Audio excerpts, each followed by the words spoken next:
Hello friends, welcome to my channel. Railway के द्वारा NTPC inter level exam का नया फॉर्म जारी कर दिया गया है। इसका नोटिफिकेशन जारी कर दिया गया है और फॉर्म भरने का डेट भी स्टार्ट हो चुका है। तो आज की इस वीडियो में हम इस फॉर्म से रिलेटेड जितनी भी महत्वपूर्ण जानकारी होगी, जैसे फॉर्म भरने का इंपॉर्टेंट डेट क्या रहेगा, फॉर्म भरने के लिए कितना पेमेंट करना पड़ेगा, टोटल पोस्ट क्या है, इसका क्वालिफिकेशन योग्यता क्या होगी, कौन कौन से बच्चे इस फॉर्म को अप्लाई कर सकते हैं, इसमें सिलेक्शन प्रोसेस क्या होगा, इसका चयन प्रक्रिया, इसमें सिलेबस क्या होगा, जैसे सभी महत्वपूर्ण बिंदुओं को आज की इस वीडियो में हम जानेंगे। ये एक इम्पॉर्टेंट वीडियो है जिसके अंतर्गत आपको उसको फॉर्म भरने से रिलेटेड सभी महत्वपूर्ण जानकारी प्राप्त हो जाएगी। तो आइए वीडियो को स्टार्ट करते हैं। इसमें सबसे पहले हम देखेंगे फॉर्म भरने का डेट कब से स्टार्ट होने वाला है। फॉर्म भरने का जो इसमें स्टार्टिंग डेट रखा गया है वो 28 अक्टूबर है। 28 अक्टूबर से फॉर्म भरने का डेट स्टार्ट हो चुका है और ये 27 नवंबर तक इसका लास्ट डेट है। और इसमें पेमेंट करने का जो डेट रखा गया है वो 29 नवंबर रखा गया है। यानी 28 अक्टूबर से लेकर 27 नवंबर तक आप इस फॉर्म को अप्लाई कर सकते हैं और इसका पेमेंट है वो 29 नवंबर तक कर सकते हैं। फॉर्म भरने के बाद अगर फॉर्म में कुछ गलती हो जाती है जिसे आप अगर सुधारना चाहते हैं तो उसके लिए भी इसमें डेट दे दिया गया है। अगर कोई गलती होती है तो उसको सुधारने के लिए इसका जो डेट रखा गया है वो 30 नवंबर 2025 से लेकर 9 दिसंबर 2025 है।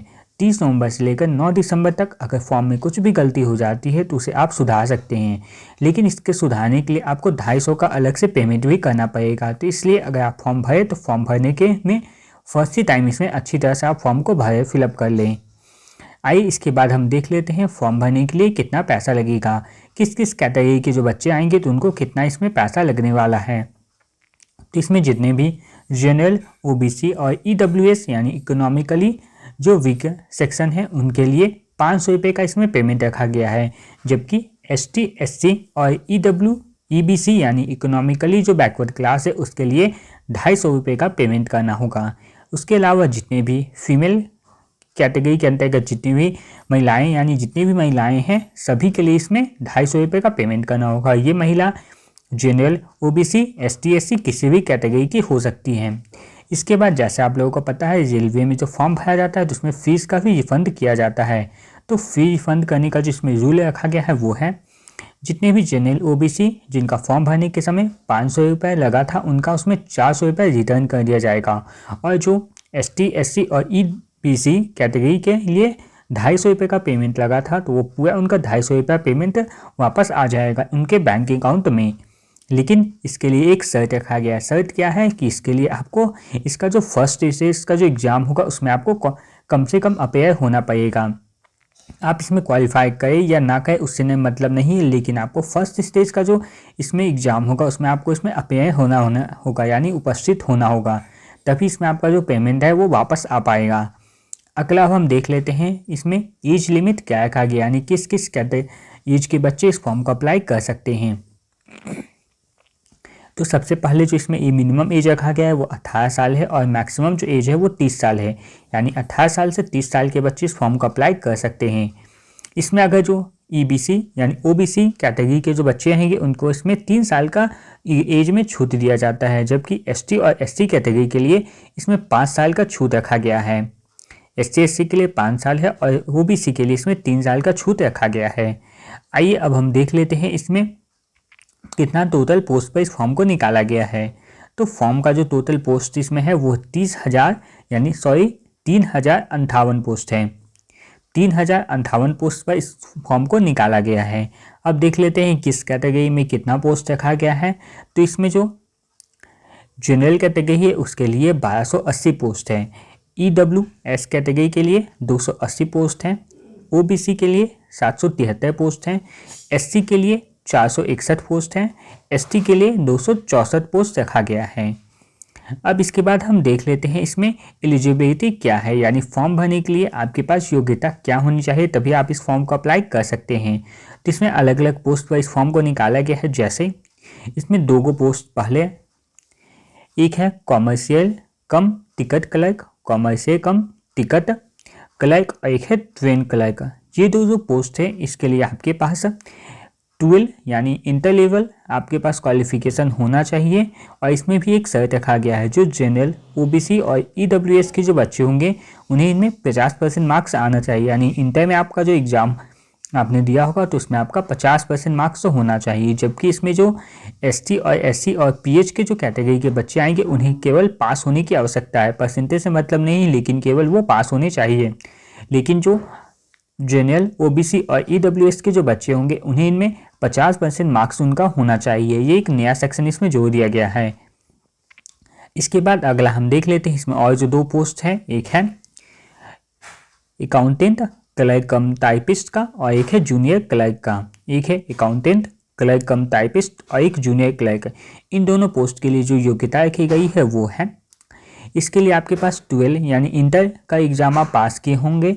उसके अलावा इसमें भी ये कैटेगरी है कि जनरल, OBC और EWS को 50% मार्क्स होने चाहिए। जबकि SC, ST और PH के लिए केवल पास इसमें क्वालिफाई कर होंगे। अगर ये पास किए हुए हैं तो भी आप इस फॉर्म को अप्लाई कर सकते हैं।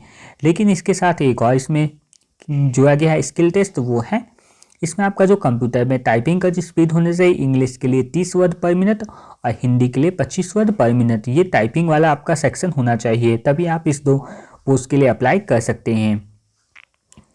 चलिए अब हम देख लेते हैं फॉर्म अगर आप भर चुके हैं तो फॉर्म भरने के बाद इसका चयन प्रक्रिया क्या है उसके बारे में आपको जानना चाहिए।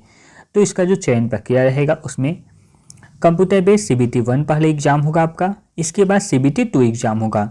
CBT 1 और CBT 2 दोनों एग्जाम अगर जिसने क्वालिफाई कर लिया, उसके बाद जो 2 पोस्ट था जिसके लिए टाइपिंग रखा गया तो उसका टाइपिंग टेस्ट होगा, यानी स्किल टेस्ट या टाइपिंग टेस्ट जिस भी पोस्ट के लिए है वो आपको देना पड़ेगा।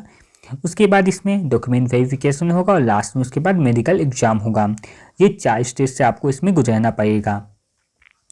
अब अगला इसमें हम देख लेते हैं इसमें कौन कौन सा इसमें आपका सिलेबस रहेगा, यानी किस सब्जेक्ट से क्या क्वेश्चन पूछा जाएगा।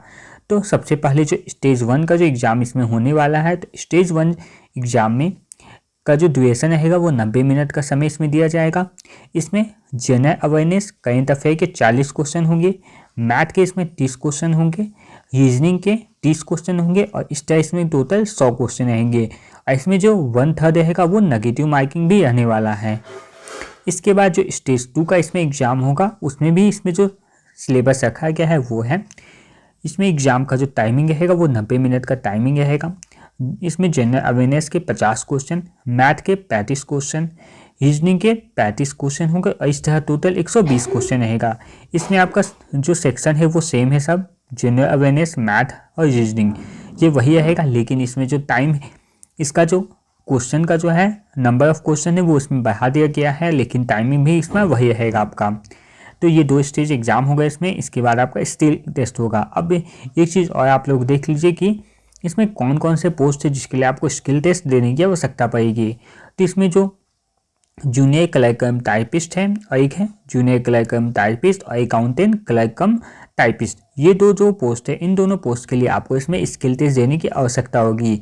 इसके अलावा जो स्टेज 1 का है और स्टेज 2 है, ये दोनों जो है एग्ज़ाम वो सभी पोस्ट के लिए कॉमन रहेंगे, यानी दोनों पोस्ट के लिए कॉमन सेम एग्ज़ाम होगा। केवल इन 2 पोस्ट है जिसके लिए आप लोगों को स्किल टेस्ट देने की आवश्यकता होगी। और इसमें जो लेवल रहेगा इसमें पेमेंट का वो आप लोगों को यहाँ दिखा रहा है। तो ये है सारी जानकारी जो NTPC का इंटर लेवल एग्जाम से रिलेटेड थी। उम्मीद है ये वीडियो आप लोगों को पसंद आई होगी और इस वीडियो के अंतर्गत आपको इसको फॉर्म से रिलेटेड जितनी भी महत्वपूर्ण जानकारी थी वो सभी प्राप्त हो गई होगी। तो अगर आप इसी तरह नई नई फॉर्म से रिलेटेड जानकारी को प्राप्त करना चाहते हैं तो हमारे चैनल से जुड़ सकते हैं, जिसके लिए आपको हमारे चैनल को सब्सक्राइब करके रखना होगा। साथ ही बेल आइकन को भी प्रेस कर दिए ताकि आने वाली वीडियो का नोटिफिकेशन आपको जल्द से जल्द मिल सके। धन्यवाद।